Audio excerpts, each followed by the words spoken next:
Salut à tous et bienvenue pour un nouvel épisode sur l'histoire des fusées. C'est vrai qu'actuellement, on est plutôt impressionné par en effet les nouvelles technologies qui sont créées, notamment avec SpaceX, qui en effet réussissent à récupérer les premiers étages de leur fusée Falcon.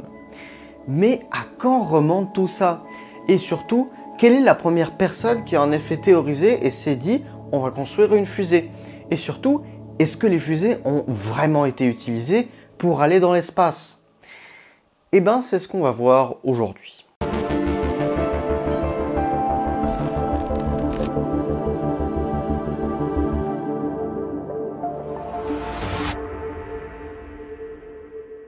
Les fusées ont été théorisées par 3 hommes différents et bien sûr dans 3 pays différents. On a le russe Konstantin Tsiolkovsky qui est notamment le premier théoricien de l'astronautique et c'est lui qui en effet posé les premières bases de l'astrophysique dans sa résidence en bois entre 1892 et 1935. Et dans sa résidence en bois, il calculait en effet des trajectoires, mais surtout le carburant qu'il faudrait pour aller de la Terre jusqu'en orbite, voire même dans l'espace. Et d'ailleurs, il postula également sur la conception d'une fusée à étage et également à propergol liquide. Mais malheureusement pour lui, ces idées ne se réaliseront qu'après sa mort. La deuxième personne dont j'aimerais vous parler, c'est Hermann Oberth. Hermann Oberth est tout comme Constantin. Et donc lui, il va en effet travailler dans les mathématiques, mais surtout dans la physique. Et toutes ses connaissances dans l'astrophysique, il va les rassembler dans un seul livre qu'il s'appelle, je cite, Die Rakete zu dem Planetarium, et ce dernier va rencontrer un gigantesque succès. Et il aboutira également lui aussi à la même conclusion que Constantin, utiliser des propergols liquides et concevoir une fusée à multi-étages. Alors, ce qu'il faut savoir, c'est que il y a en effet Konstantin Tsiolkovsky qui est russe, Hermann Oberth qui est allemand, et il y a Robert Goddard qui est un américain et qui est la troisième personne dont j'aimerais vous parler. Robert Goddard est le seul des trois à avoir en effet mis en pratique les théories qui ont été faites par Hermann Oberth et Robert Goddard, et donc il s'est construit lui-même sa propre fusée à propergol liquide, mais cependant elle n'est pas encore à étage parce qu'à ce moment-là ce n'est pas encore maîtrisé, mais seulement sa fusée, même ses premières fusées qui n'étaient même pas encore tout à fait les fusées qu'on a aujourd'hui, à savoir des tueurs en bas, et avec, bon, sa fusée était un peu différente de celle qu'on a actuellement, mais elle va marcher et elle a fonctionné à merveille. Ces travaux vont en effet rencontrer un gigantesque succès et en effet, il va en effet avoir du soutien financier pour pouvoir en effet lancer la conception de lanceurs encore plus grands, plus puissants, avec un guidage de plus en plus précis. Mais cependant, les travaux et ces financements ne vont pas vraiment être aussi à la pointe, contrairement à l'avancée allemande qui va en effet détrôner les financements et les travaux de Robert Goddard grâce à Wernher von Braun et sa V2, première fusée à atteindre l'espace. Mais ce qu'il faut savoir, c'est que l'armée allemande avait beaucoup plus d'intérêt aux fusées que l'armée américaine qui ne trouvait pas les fusées stratégiquement intéressantes. D'ailleurs, il faut savoir que les théories ont été mises avant que Wernher von Braun conçoive sa V2. Donc en soi, les V2 ont pu voir le jour grâce aux travaux de Goddard dans les années 20-30. D'ailleurs, maintenant, je vais en profiter pour tout simplement vous réexpliquer un peu comment fonctionne un moteur fusée et surtout comment marche en fait une fusée conventionnelle comme on a aujourd'hui. Alors, ce qu'il faut savoir, c'est qu'il y a plusieurs choses et plusieurs éléments pour qu'une fusée décolle. On a tout d'abord le moteur, dont dedans c'est tout un mécanisme fait pour évacuer les gaz qui sont créés dans la chambre de combustion qui est juste en haut. Et c'est là notamment les propergols liquides vont en effet se mélanger, notamment de l'hydrogène liquide et de l'oxygène liquide, vont ainsi se fusionner dans la chambre de combustion, créant ainsi des gaz qui vont être échappés grâce à la tuyère du moteur. Et bingo, on vient tout simplement de réinventer le moteur fusée, qui se base en effet sur le principe d'action-réaction. En effet, le principe est extrêmement simple et c'est pas très dur à comprendre. En effet, si quelque chose part dans un sens, l'autre doit partir dans l'autre sens. Ainsi, si on fait marcher le moteur, les gaz vont partir dans une direction et le moteur, lui, va partir dans le sens opposé des gaz. Et ça marche exactement comme un ballon de baudruche. Le ballon, si vous le gonflez et qu'à un moment donné vous le lâchez, le ballon va partir loin, tandis que l'air va en effet s'échapper, mais dans la direction opposée. Bon, là, j'arrête avec ma théorie et on continue dans l'histoire. Et donc, on était au stade de la Seconde Guerre mondiale et j'introduisais en effet ce qui s'était passé avec Wernher von Braun et Robert Goddard. Mais ce qu'il faut savoir, c'est qu'à partir de la Seconde Guerre mondiale, c'est là que ça devient un peu plus intéressant. En effet, comme je vous ai dit précédemment, l'armée allemande était beaucoup plus intéressée par les missiles balistiques, etc., plutôt que les bombardiers, les bombes, etc. Enfin, si, ils étaient quand même intéressés, mais les fusées étaient quand même beaucoup plus intéressants, car en effet, cela pouvait être une arme qui pouvait être utilisée partout, sur tout le territoire allemand, et qui pouvait ainsi menacer n'importe quelle ville. Et en effet, c'est une attaque à distance et surtout une technologie uniquement maîtrisée par les Allemands. Aucun bloc, aucun adversaire ne pouvait posséder cette technologie. Donc ça pouvait être vraiment un atout pour la SS. Et donc à partir de ce moment-là, l'armée allemande va en effet devoir commander beaucoup de missiles. Mais quand je dis beaucoup, c'est beaucoup de A4 qui vont s'appeler plus tard les V2 à Wernher von Braun et en effet de les concevoir. Mais à la base, si vous avez regardé ma vidéo que je mets quelque part par en haut, en effet, si vous avez regardé la vidéo sur Wernher von Braun, vous devez savoir qu'avant, il travaillait vers la VFR. Avant qu'il migre sans le vouloir et sans le demander dans l'armée allemande et plus tard dans la SS. Mais ce qu'il faut savoir, c'est que en réalité, les A4 et tout ça dans la VFR, enfin, normalement, s'il aurait continué à travailler dans la VFR, il aurait sûrement dû développer les A4 et sûrement des missiles encore plus performants, que je dis les missiles, les fusées plus performantes. Mais à ce stade-là, l'armée allemande ne voyait plus du tout les fusées comme des fusées, mais les voyait plutôt comme des missiles balistiques. Mais à partir de 1943, on peut clairement dire que le but des A4 a complètement été détourné et ainsi, à la base, Wernher von Braun qui voulait juste concevoir des fusées pour aller dans l'espace, maintenant se retrouve à la tête d'une chaîne de production de missiles balistiques.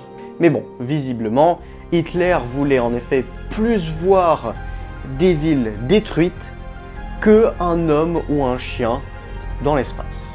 Mais cependant, cela ne va pas tarder plus longtemps puisque après la chute du Troisième Reich en 1945, Wernher von Braun et toute l'équipe des ingénieurs allemands, enfin une bonne partie, va être récupérée par les Américains lors de l'opération Paperclip qui constitue à rapatrier un maximum d'ingénieurs allemands aux États-Unis pour ainsi faire diffuser la connaissance.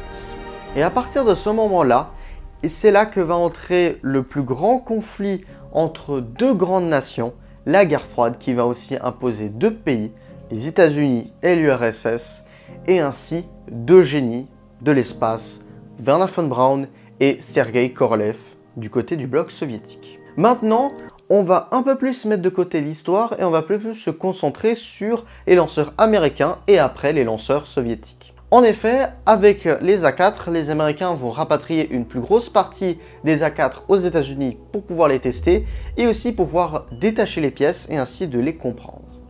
Et en les comprenant, ils vont pouvoir aussi développer d'autres missiles que je vais citer là maintenant. On peut parler notamment de la fusée Juno, qui en effet descend direct de l'A4 et c'est elle notamment qui a mis le premier satellite américain et le deuxième satellite envoyé par l'homme, Explorer 1, qui a permis notamment de découvrir les ceintures de Van Allen. Après la fusée Juno, il y aura la fusée Redstone, qui est la première fusée à envoyer le premier homme dans l'espace, Alan Shepard. Et notamment après les fusées Juno et Redstone, viendra aussi la famille des fusées Saturn, notamment la Saturn 1, qui a en effet envoyé au début de son histoire des maquettes des vaisseaux Apollo, etc. dans l'espace.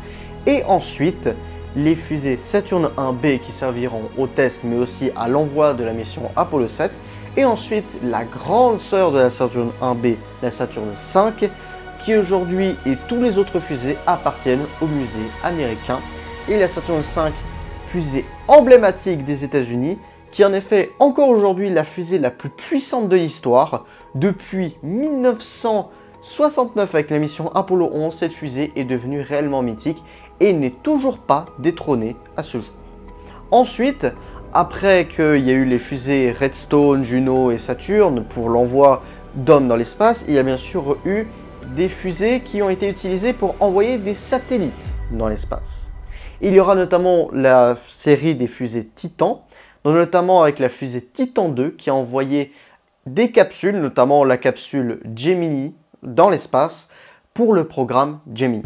Et il y aura bien sûr également la Titan 4 qui enverra notamment la sonde Cassini-Huygens vers Saturne avant une retraite bien méritée en 2015. Et notamment quand je vous ai parlé aussi également du programme Mercury, notamment avec Alan Shepard, vous devez savoir en effet qu'il y a eu deux lanceurs. Il y a eu la Redstone, mais aussi d'un autre côté pour pouvoir mettre en orbite une capsule Mercury, une Redstone ne suffit absolument pas. Il faut un lanceur beaucoup plus puissant. Et c'est ainsi que vient la fusée Atlas. Et en effet, le programme Mercury va en effet continuer avec la fusée qui s'appellera la Mercury Atlas, qui permettra de mettre John Glenn en orbite. Et d'ailleurs, les fusées Atlas, même encore aujourd'hui, on a continué de les développer comme les fusées Titan.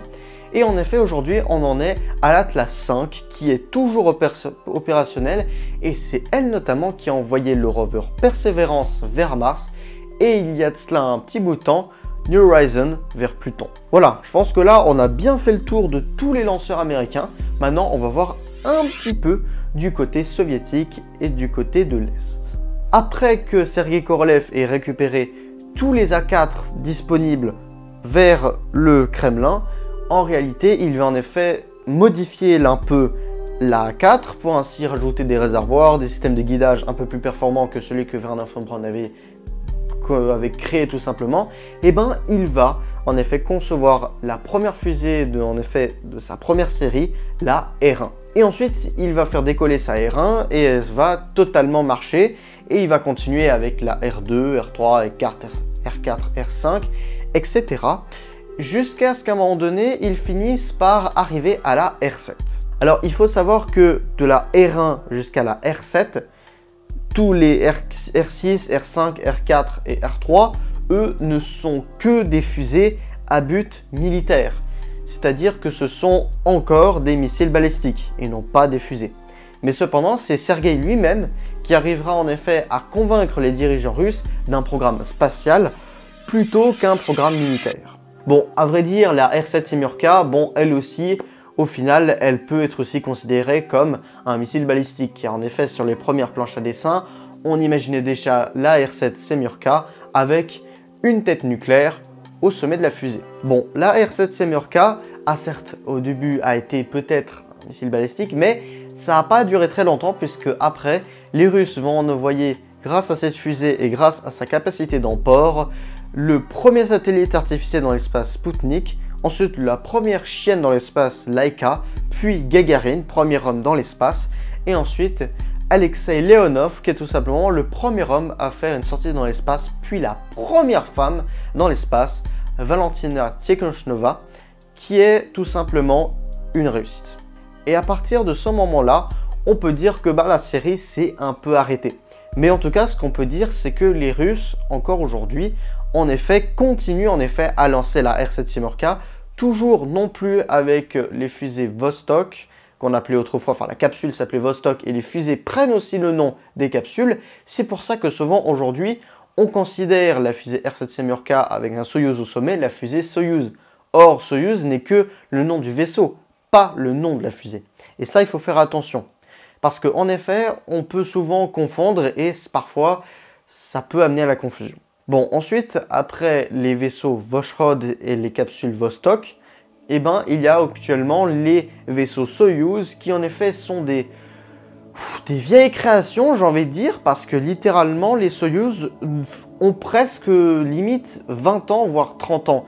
Alors que le vaisseau Apollo, lui, n'a duré au final que sur une dizaine, voire une vingtaine d'années. Et je peux vous dire déjà que voir 30 ans d'un vaisseau, c'est quand même relativement beaucoup. Alors, il s'est amélioré entre deux, mais c'est vrai que les Russes ont une certaine politique de devoir conserver les choses. Mais en tout cas, c'est vrai qu'entre un lancement de 1960-70 et un lancement d'aujourd'hui, c'est vrai que les vaisseaux et surtout la manière dont on lance n'a pas tellement changé au final. Mais ce qu'il faut savoir, c'est que les Russes ont quand même développé des lanceurs inhabités pour des vols inhabités, à savoir les fusées Proton, qui n'ont pas du tout été designées par Sergei Korolev, mais qui servent aujourd'hui et encore maintenant à envoyer des satellites dans l'espace par le Kremlin. Mais cependant, la Proton n'est pas vraiment une fusée qui, on peut dire, a un ergol, on va dire, assez sain. Parce qu'en effet, le propergol qui est utilisé là-dedans, c'est pas un propergol assez sain pour la nature. C'est un propergol qui est très toxique et ça va amener en effet au changement de lancement de la part du Kremlin et donc de par le site de Roscosmos et aux fusées Angara qui vont en effet remplacer les fusées Proton. Bon, Angara est encore au stade de développement pour l'instant. On ne sait pas tellement ce qui prévoit en tout cas Roscosmos pour ces fusées, mais en tout cas on sait qu'il n'y a eu qu'un lancement d'Angara, mais il y a de cela un bon bout de temps et on n'a toujours pas de nouvelles. Bon voilà, je crois que cette vidéo va en effet prendre fin et n'oubliez pas de vous abonner à cette chaîne, à activer les notifications avec la petite cloche et n'hésitez pas à mettre un like et également à mettre un petit commentaire pour savoir si la vidéo a été bien ou mauvaise. Et n'oubliez pas, rien ne se perd, rien ne se crée, mais tout se transforme.